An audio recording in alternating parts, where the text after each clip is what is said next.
गया कि आर्यों ने, ब्राह्मणों ने आक्रमण किया था। फिर क्या बताया गया, वो आक्रमण नहीं किए थे, वो भारत में खेती करने के लिए आए थे। और फिर लास्ट में क्या बताया, नहीं ब्राह्मण भारत में खेती करने के लिए भी नहीं आए, ब्राह्मण यहीं के रहने वाले हैं, भारत के रहने वाले हैं। तो साथियों, हमारी 3 पीढ़ियां क्या हुई, जो 5-5 साल के अंतराल में आई, तो 5-5 साल के अंतराल में आने वाली पीढ़ी अगर एक साथ तीनों पीढ़ियां बैठेंगी तो तीनों पीढ़ियां क्या कहेंगी, एक कहेगा कि आर्यों ने आक्रमण किया था, ब्राह्मणों ने आक्रमण किया था, एक कहेगा कि नहीं ब्राह्मण जो है कि खेती बाड़ी करने के, व्यापार करने के लिए भारत में आए, फिर तीसरा क्या कहेगा, तीसरा कहेगा नहीं नहीं ब्राह्मण भी भारत के रहने वाले हैं। तो तीनों में कंफ्यूजन हो गया ना, तीनों तो आपस में ही लड़ जाएंगे, नहीं नहीं यही सही, ये नहीं ये सही है। तो साथियों, ब्राह्मणों ने ये हमारे इतिहास के साथ सबसे बड़ा घोटाला करने का काम शुरू किया। आज हमारी विरासत को, हमारे पुरखों को, तो साथियों ब्राह्मणों ने तो काल्पनिक तौर पर भगवान बनाए, और वो भगवान क्या है, वो भगवान आतंकवादी के रूप में दिखाई देते हैं। जिनको वो काल्पनिक रूप में बनाए वो आतंकवादी के रूप में दिखाई देते हैं। आतंकवादी मैं क्यों कह रहा हूं साथियों, आतंकवादी इसलिए कह रहा हूं कि उनके हाथ में देखो तो क्या है, उनके 2 हाथ नहीं है, उनके 4 हाथ, 6 हाथ, 8 हाथ, और हर हाथ में क्या है, हर हाथ में हथियार है, हर हाथ में हथियार है। तो आतंकवादी नहीं है तो क्या है, ये मतलब ब्राह्मणों ने काल्पनिक रूप से बनाया। लेकिन हमारे पुरखे जो महामानव तथागत गौतम बुद्ध ने जो काम इस देश के अंदर किया, साथियों जब वो सिद्धार्थ गौतम रहे, सिद्धार्थ गौतम से जब उन्हें ज्ञान की प्राप्ति हो गई, ज्ञान की प्राप्ति होने के बाद क्या हुआ, ज्ञान की प्राप्ति जब सिद्धार्थ गौतम की हुई तो सिद्धार्थ गौतम बुद्ध हो गए। सिद्धार्थ गौतम जब बुद्ध हुए तो साथियों आज की तारीख में मैं कहता हूं ब्राह्मण क्या है, ब्राह्मण चोर है, डकैत है, लुटेरा है, क्रिमिनल है, अपराधी है। अगर ब्राह्मण को मैं ये बात कह रहा हूं कि ब्राह्मण चोर है, डकैत है, लुटेरा है, अपराधी है, तो साथियों क्यों कह रहा हूं, इसके भी मैं आपको सबूत दे देता हूं। तो साथियों तथागत बुद्ध ने जब देखा कि इस देश में अमन चैन शांति लानी है, तो पूरी दुनिया में अमन चैन शांति चाहिए, तो इसके लिए हमें बहुत बड़े संगठन की जरूरत है, बहुत बड़े संगठन की जरूरत है। मैं अकेला नहीं कर सकता, ये हमारे महामानव भी मानते हैं कि मैं अकेला नहीं कर सकता, इसलिए बहुत बड़े संगठन की जरूरत है। तो उन्होंने उसका नाम दिया भिक्षु संघ, उसका नाम दिया भिक्षु संघ। और उस संघ शब्द को चोरी करके आज जो शब्द उन्होंने लिया, उस शब्द को चोरी करके आज अपने आप को संघ परिवार कह रहे हैं। हमारे शब्द को चोरी किया ना, अपने आप को संघ परिवार कह रहे हैं। और जब बुद्ध ने दिया, जब उन्होंने पंचवगी भिक्षुओं को उपदेश दिया और उनको कहा कि चरत भिक्षवे चारिकम बहुजन हिताय बहुजन सुखाय लोकानुकंपाय अत्तानु हिताय आदि कल्याण मध्य कल्याण अंत कल्याण, ये भिक्षुगण अपना भिक्षा पात्र लेकर चारिका करो, भिक्षा पात्र लेकर चारिका करिए, जाइए फील्ड में, गांव में जाइए, अपने लोगों के बीच में जाइए, और अपने भिक्षा पात्र में क्या लेना है, इस भिक्षा पात्र में पका हुआ भोजन लेना है, इस भिक्षा पात्र में कोई कच्चा भोजन नहीं लेना है। जितने से आपका पेट भर जाए उतना ही भोजन ग्रहण करना है, उतना ही भोजन लेना है। और ये भोजन लेने के बाद क्या करेंगे, जिससे बहुत से लोगों का जीवन कल्याणकारी हो, बहुत से लोगों का जीवन सुखमय हो, ऐसी विचारधारा का प्रचार प्रसार करो। तो साथियों जो भिक्षा पात्र जो है कि भिक्षुओं को दिया गया, आज ब्राह्मणों ने क्या किया, हमारे भिक्षा पात्र को चोरी करके कच्चा भोजन लेना शुरू किया ना। जो भिक्षा पात्र में हम पका हुआ भोजन लेते थे, आज ब्राह्मण कच्चा भोजन, हमारे खेत में जब गेहूं तैयार हो जाता है, धान तैयार हो जाता है, दाल तैयार हो जाता है, सब्जी तैयार हो जाती है, तो ब्राह्मण क्या करता है, बोरा लेकर के घर घर में जाता है और कच्चे भोजन ग्रहण करता है। मतलब वो भी चोरी कहां से किया, ये भी चोरी हमारे पुरखे से किया। तीसरे नंबर का क्या किया, तीसरे नंबर का किया साथियों कि बुद्ध ने भिक्षुओं को एक सम्मान के तौर पर, स्वाभिमान के तौर पर एक ड्रेस कोड दिया। वो ड्रेस कोड क्या दिया, वो ड्रेस कोड जो दिया, वो ड्रेस कोड भगवा कलर का है, चीवर है। वो जो भगवा कलर का है, चीवर है, तो भगवा का क्या मतलब है साथियों, भगवा का मतलब है विकारों से मुक्ति। विकारों से मुक्ति के लिए भगवा कलर दिया, वो सम्मान दिया, वो स्वाभिमान साथियों एक राजा को नहीं साथियों, भिक्षु जब चलते थे तो भिक्षुओं के सम्मान में राजा भी नतमस्तक होते थे। भिक्षुओं के सम्मान में राजा नतमस्तक होते थे ना, चाहे प्रसेनजीत को देख लीजिए, अजातशत्रु को देख लीजिए, सम्राट को देख लीजिए, ये हमारे राजा उनके सामने नतमस्तक होते थे, दंडवत नहीं होते थे, नतमस्तक होते थे। मतलब उस ड्रेस कोड को एक सम्मान था, स्वाभिमान था। आज उस ड्रेस कोड को क्या किया गया? उसी ड्रेस कोड को हमारे लोगों की कत्लेआम करने के बाद उस ड्रेस कोड को चोरी किया ब्राह्मणों ने और ब्राह्मणों को थमा दिया। और उस ड्रेस कोड के सामने क्या हुआ? उस ड्रेस कोड को के सामने आज की तारीख में आज का जो राजा है, आज का देश का प्रधानमंत्री दंडवत हो गया। हुआ ना? आज उस ड्रेस कोड के सामने वो दंडवत हुआ। मतलब जो हमारे भिक्षुओं को सम्मान था, उस सम्मान का क्या किया? कचरा कर दिया। दंडवत का मतलब क्या होता? दंडवत का मतलब गुलामी करना। तो साथियों, ये तीन चीजें मैंने आपको बताई। और मैं ब्राह्मणों को क्रिमिनल क्यों कह रहा हूं? ब्राह्मणों को क्रिमिनल कह रहा हूं साथियों, पूरी कम्युनिटी को क्रिमिनल कह रहा हूं। एक ब्राह्मण को, दो ब्राह्मण को नहीं, पूरी कम्युनिटी को, पूरे समुदाय को, ब्राह्मण समुदाय को कहता हूं ये क्रिमिनल लोग हैं। हमारे लोगों को तो ये जबरदस्ती क्रिमिनल बनाते हैं ना, लेकिन वो क्रिमिनल कम्युनिटी ही है। वो क्रिमिनल कम्युनिटी कैसे साथियों? वो क्रिमिनल कम्युनिटी मैं उसे इसलिए कह रहा हूं साथियों कि ब्राह्मणों ने इस देश के अंदर हमारे पुरखों की जब बराबरी नहीं कर पाया तो हमारे पुरखों की नरसंहार किए, कत्लेआम किया। वीरदत्त मौर्य की हत्या करने के बाद आदेश दिया जो एक बौद्ध भिक्षु का सर काट के ले आएगा उसे 100 सोने की सर्फियां दी जाएंगी। तो हमारे बौद्ध भिक्षुओं का नरसंहार किया गया। और जो बौद्ध भिक्षु भागकर दूसरे देश में चले गए, वो दूसरे देश में बुद्धिज्म का प्रचार प्रसार किया और दूसरे देश को बुद्धिज्म पर लाया। और इस देश के अंदर हमारे पुरखों, इतना ही नहीं, आप संत कबीर को देख लीजिए, संत रविदास जी का देख लीजिए, संत तुकाराम का देख लीजिए, गुरु घासीदास का देख लीजिए, डॉक्टर बाबा साहब अम्बेडकर का देख लीजिए, साहू जी महाराज का देख लीजिए, पेरियालाल यादव का देख लीजिए और मानवेर कांशीराम साहब का देख लीजिए। सारे लोगों की ब्राह्मणों ने हत्या की। ये सारे लोगों की हत्याएं ब्राह्मणों ने की। और बिहार लेनिन जगदेव बाबू को देख लीजिए, ब्राह्मण पुलिस वाले ने डीवाईएसपी ने गोली मारा था, किसी और ने नहीं मारा था। ब्राह्मण डीवाईएसपी ने गोली मारी थी सीधे। तो मैंने क्रिमिनल ना कहूं तो क्या कहूं? अगर किसी जिले का जिला अधिकारी ब्राह्मण हो, वो जिला अधिकारी के कार्यालय के सामने जाकर के और माइक लगा करके मुझे कहना होगा कि ब्राह्मण क्रिमिनल कमेटी है, तो वहां भी कहूंगा कि ब्राह्मण क्रिमिनल कमेटी है। तो साथियों, ब्राह्मण क्रिमिनल कमेटी है। इस प्रकार से ये ब्राह्मण जो क्रिमिनल लोग हैं, ये क्रिमिनल लोग आज की तारीख में क्या कर रहे हैं? ये क्रिमिनलों ने जो हमारी बौद्ध विरासत है, उस बौद्ध विरासत में सारनाथ में जाएंगे तो सारनाथ में क्या मिलेगा? जो लोग सारनाथ को घूमे होंगे तो वहां पर मिलेगा, उनको घोषित किया कि तथागत गौतम बुद्ध क्या है? ये विष्णु के अवतार है, ये विष्णु के 11वें अवतार है। ये सारनाथ में बना हुआ है आज की तारीख में। और इतना ही नहीं, अगर उसके म्यूजियम में जाएंगे तो म्यूजियम में जाने पर क्या मिलेगा?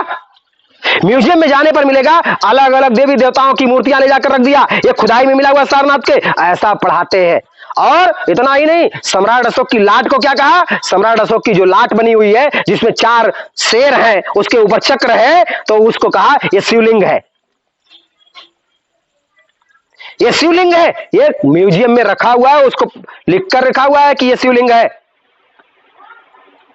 तो साथियों, इस प्रकार से हमारी विरासत पर कब्जा करने का काम इसलिए कर रहे हैं ताकि आने वाले समय में, जैसे अभी आप लोग अयोध्या जान रहे हैं, लेकिन अयोध्या का पुराना नाम क्या है? प्राचीन नाम उसका साकेत है। साकेत क्या है? साकेत बौद्धों की नगरी है। साकेत बौद्धों की नगरी है, तो साकेत को क्या किया गया? आज की तारीख में हमारे आने वाली जनरेशन को अयोध्या के अंदर मिलेगा ही नहीं। वो साकेत के बाद फैजाबाद हुआ, फैजाबाद के बाद आज की तारीख में अयोध्या।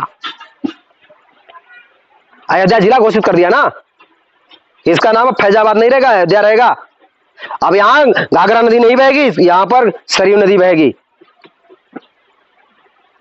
तो साथियों, इस प्रकार से आपके इतिहास के साथ छेड़छाड़ करके आने वाले समय में वहां पर राम का मंदिर बना रहा है, और राम के मंदिर के बनने पर क्या होगा? हमारी विरासत कहां गई? हमारी विरासत खत्म हो गई। और सारनाथ के अंदर साथियों, आज की तारीख में मैं ये बात कहता हूं कि सारनाथ के अंदर जो भंते लोग भी बैठे हुए हैं, यहां पे बहुत सारे लोग कहेंगे कि आप भंते के ऊपर सीधा इस तरीके से कह रहे हैं।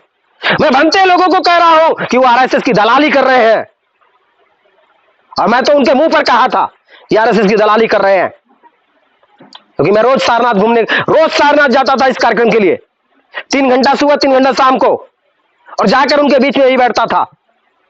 साथियों, मैं ऐसा क्यों कह रहा हूं? सारनाथ में सबसे बड़ा जो सेंटर है वो महाबोधि सोसाइटी ऑफ इंडिया का है। सारनाथ में सबसे बड़ा जो सेंटर है वो महाबोधि सोसाइटी ऑफ इंडिया का है, और सबसे बड़ा भूभाग सारनाथ के अंदर किसी ने कब्जा करके रखा हुआ है, वो महाबोधि सोसाइटी ऑफ इंडिया ने करके रखा है। और महाबोधि सोसाइटी ऑफ इंडिया क्या है? महाबोधि सोसाइटी ऑफ इंडिया साथियों, डॉक्टर बाबा साहब अम्बेडकर एक बार बनते संरक्षित जी उनको मिलने के लिए आए बाबा साहब को। तो जब बाबा साहब को बनते संरक्षित मिलने के लिए आए तो बाबा साहब अम्बेडकर ने बनते संरक्षित को पूछा कि बनते जी आजकल आप बुद्ध धर्म के प्रचार के लिए क्या कर रहे हैं? तो बनते संरक्षित ने कहा कि मैं महाबोधि नाम की जो पत्रिका निकलती है उस महाबोधि पत्रिका में संपादक के तौर पर काम करता हूं, मैं उसमें संपादन का काम करता हूं। तो डॉक्टर बाबा साहब अम्बेडकर ने कहा कि आप उस महाबोधि पत्रिका में संपादक के तौर पर काम करते हैं जिसका संस्थापक ही श्यामा प्रसाद मुखर्जी है, जिसका संस्थापक श्यामा प्रसाद मुखर्जी है, बंगाली ब्राह्मण। और आप ऐसा सोच रहे हैं, आप ऐसा मान रहे हैं कि ब्राह्मण इस देश के अंदर बुद्ध धर्म को बढ़ाने का काम करेंगे? तो साथियों, Mahabodhi society of India, Shyama Prasad Mukherjee कौन है? जनसंघ का संस्थापक भी है। हमारे लोगों को जानकारी होनी चाहिए। और आज सारनाथ के अंदर सबसे बड़ा सेंटर वही चला रहा है। इसलिए मैं ये बात कह रहा हूं क्योंकि मेरा जो भंते लोगों के साथ में बात हुई, और भंते लोग भी इस जो कार्यक्रम है, ये मेरा कार्यक्रम के लिए, इस कार्यक्रम के लिए भंते लोग मैदान में, आपने ये चीवर पहना ना, जब चीवर पहना तो चीवर किसके लिए पहना? चीवर पहना तो बौद्ध धर्म के प्रचार के लिए पहना ना, उसकी विरासत को बचाने के लिए पहना ना, इसके लिए काम करने के लिए पहना। लेकिन विरासत को बचाने की बजाय क्या कर रहे हो? आरएसएस की दलाली कर रहे हो।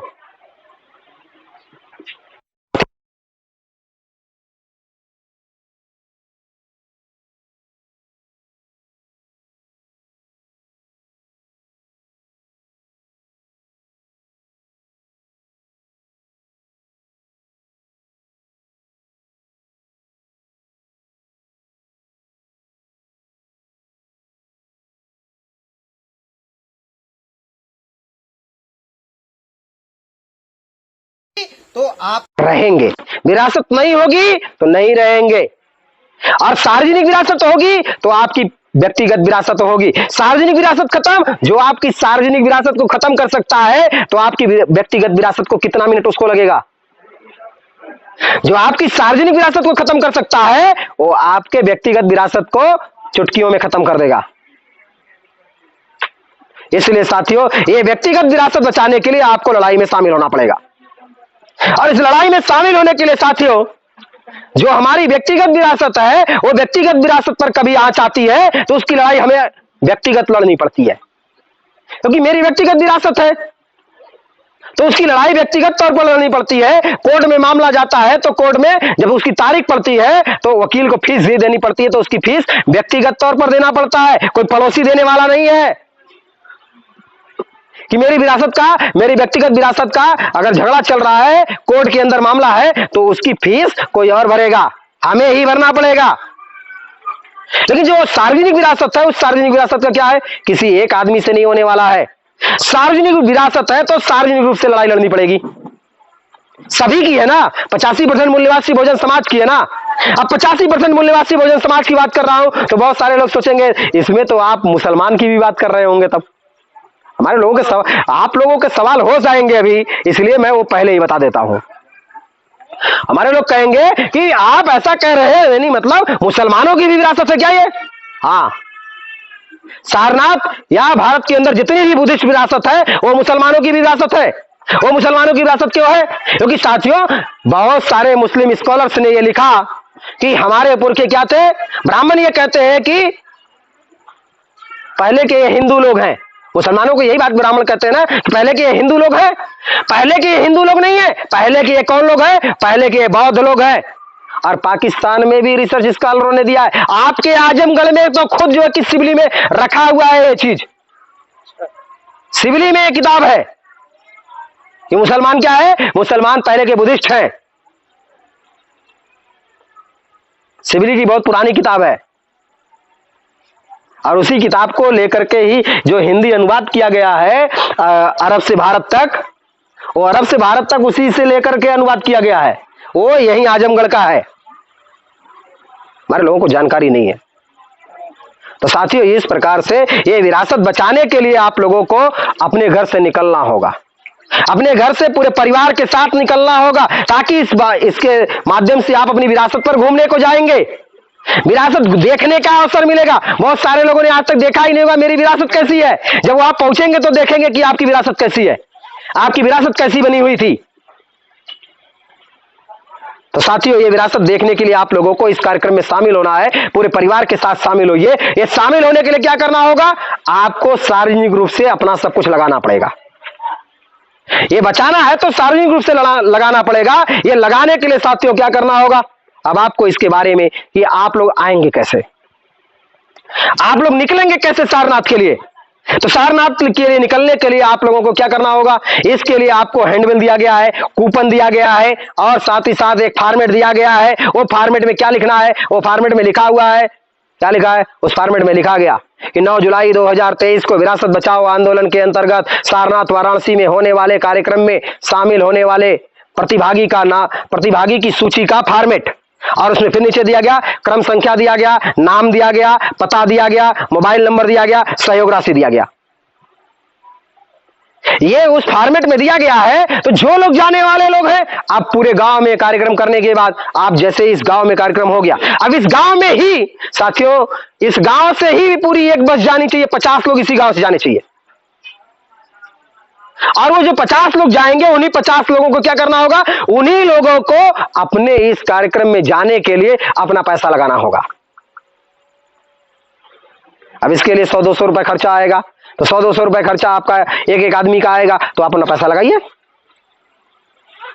साथियों, इसके लिए अगर आपने ये चयनित कर लिया कि इस कार्यक्रम में शामिल करने के लिए अगर मैंने एक बस कर लिया, और उस बस में मान लो 10 कर्मचारी को बैठा लिया, अब 10 कर्मचारी को बैठा लिया, तो 10 कर्मचारी क्या करेंगे, 10 कर्मचारी से अगर 500-500 रुपए के लिए आपने कहा, तो 10 कर्मचारी ने अगर 500-500 रुपए दे दिया, तो 500 रुपए हो गया ना, अरे 5000 रुपए हो गया ना।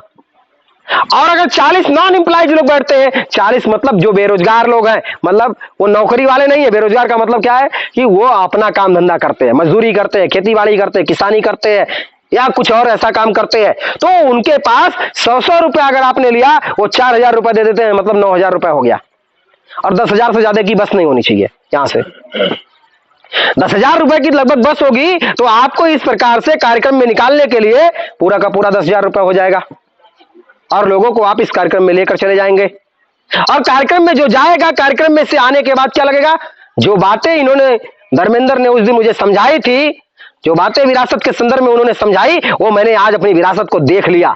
अपनी विरासत को देख लिया, तो जो बच्चे भी जाएंगे, जो अभी हाई स्कूल में पढ़ रहे होंगे, इंटर में पढ़ रहे होंगे, जो बेटे बेटियां जो है कि हाई स्कूल इंटर में पढ़ रहे होंगे, तो उन्हें अपनी विरासत देखने के लिए अवसर मिलेगा। कभी कभी टूर पर ले जाते हैं सारनाथ के लिए स्कूल वाले, तो आपको ये टूर के माध्यम से भी आप अपने परिवार के लोगों को टूर के माध्यम से ले जाइए कि चलिए सारनाथ घूम लेंगे, 1 घंटे 2 घंटे सारनाथ घूमेंगे, उसके बाद कार्यक्रम में शामिल होंगे।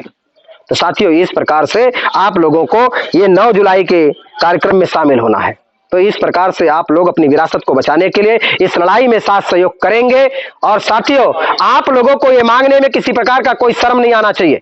ये मांगने में किसी प्रकार की कि नहीं, हम कैसे किसी से मांगेंगे, कोई कैसे हमें पैसा देगा। तो साथियों, इस संदर्भ में मैं आप लोगों को समझाना चाहता हूं, ये समझा करके कि किस प्रकार से आपको मांगना है। मांगने आना जरूरी है। नहीं मांगेंगे, ब्राह्मण मांग कर ही, हमारे पुरखों ने जो मांगने का काम शुरू किया, और हमारे पुरखों का चोरी करके ब्राह्मणों ने मांग करके हमारे पुरखों को इस देश में षड्यंत्र करके खत्म करके अपना राज स्थापित किया। तो साथियों, वो मांगने का तरीका क्या है। तो साथियों, हम लोग अपने घरों में फसल तैयार करते हैं, तो फसल तैयार होने पर क्या होता है, जब हमारे घरों में फसल तैयार होती है, तो ब्राह्मण हमारे घरों में आता है, हमारे घरों में आता है, और वो कहता है, जैसे हम लोग घूम रहे हैं, हमें प्रचार प्रसार का काम कर रहे हैं, तो हम ही केवल ये काम थोड़ी कर रहे हैं, ब्राह्मण भी अपना काम कर रहा है। तो ब्राह्मण दोपहर में घूमते हुए ब्राह्मण हमारे गांव में आ गया। अब सारे पुरुष क्या है, अपने काम धंधे पर गए हुए हैं, सारे पुरुष अपने काम धंधे पर गए हुए हैं, और ब्राह्मण जो है कि आया गांव में। और ब्राह्मण गांव में आने के बाद किसी महिला को किसी घर पे आकर आवाज देता है, और घर से आवाज आती है महिला की। अगर महिला की आवाज आती है, तो महिला जो ही सामने बाहर दिखाई देगी, तो ब्राह्मण क्या कहेगा, अरे तुम्हारे घर में तो कलह चल रहा है, तुम्हारे घर में इसलिए सुख समृद्धि नहीं है। तुम्हारे घर में सुख समृद्धि नहीं है, क्यों नहीं है, क्योंकि तुम्हारे घर में कलह चल रहा है। तो महिला जो ही इतनी बात सुनती है, इतना बात सुनते ही तुरंत घर के बाहर आ जाती है। और घर के बाहर आने के बाद क्या करती है, घर के बाहर आते ही तो ब्राह्मण जो है कि उसके लिए वो करता है कि इसके लिए आपको हवन यज्ञ करना होगा। हवन यज्ञ करना है तो क्या करना है, ये सामग्री लानी है, ये सामग्री लानी है। तो ये सामग्री लाने के लिए अब पति घर वापस लौट कर आया तो पति को कहा कि ये सामान लाना है। तो पति कहता पैसे नहीं है, पैसे नहीं है, किसी से उधार मांग लो, कर्जा मांग लो। कर्जा लेकर के हमारे लोग करते हैं। और कर्जा लेने के बाद वो काम करने के बाद फिर ब्राह्मण को क्या करते हैं कि जब वो कहता है ओम मिलिंग क्लिंग मिलिंग स्वाहा, तुम्हारा सत्यानाश हो गया, तुम्हारे परिवार का सत्यानाश हो गया, लाजे जमान 1001 रुपए। तो हमारे लोग क्या कहते हैं 1001 रुपए नहीं, पंडित जी 1101 रुपए ले जाइए, और ये जो आपने मिठाई मंगाई थी ये भी ले जाइए, आप ये नून तेल मसाला सीधा सब कुछ ले जाइए, हमारे लोग चरणामृत से काम चला लेंगे। साथियों ये लेकर के सारा लेकर के ब्राह्मण जाता है, ब्राह्मण चर्बीदार बन जाता है। और चर्बीदार बनने के बाद फिर हमारे खिलाफ साजिश करता है कि इनके बच्चे पढ़ने नहीं चाहिए, और जो नौकरी कर रहा है उसको किसी तरीके से उसको सस्पेंड कराओ, उसका टर्मिनेशन कराओ, ताकि इसका बच्चा इलाहाबाद में तैयारी न कर पाए, दिल्ली में जाकर तैयारी न कर पाए, कोटा में जाकर तैयारी न कर पाए। तो साथियों हमारे खिलाफ साजिश करता है, और हम अपनी साजिश कराने के लिए, अपना सत्यानाश कराने के लिए सब कुछ देते हैं। तो हम अपनी लड़ाई के लिए क्यों नहीं देंगे, अपनी विरासत को बचाने के लिए क्यों नहीं देंगे। तो ये विरासत बचाने के लिए आप लोगों को हर घर से कि भाई हर घर में लोग निकले, और हर घर से लोग अपने पैसे को लगा करके इस कार्यक्रम में निकलना होगा। तो साथियों मैं आप लोगों के सामने ये अपना रुमाल भी बिछाता हूं कि जो साथी, क्योंकि हम लोग ये जन आंदोलन निर्माण निधि भी समाज से मांगते हैं कि हमें जो भी साथी अपना 10 रुपए 20 रुपए सहयोग करना चाहते हैं कि 10 20 50 100 जो सहयोग करना चाहते हैं वो हमारे इस रुमाल पर भी ये सहयोग करेंगे, ताकि मैं जो ये काम निरंतरता में कर रहा हूं, 24 घंटे ये काम करने का काम कर रहे हैं, हमेशा लगातार सफर कर रहे हैं, तो हमारा जो किराया भाड़ा भी ये हमारे समाज के लोगों को करना चाहिए। तो साथियों आप लोगों को ये सहयोग करना होगा, आप लोग ऐसा करेंगे इस आशा और विश्वास के साथ मैं अपनी बात को समाप्त करता हूं। आप लोगों ने मुझे सुना, इसके लिए आभार, धन्यवाद। जय मूल निवासी साथियों, जय भीम।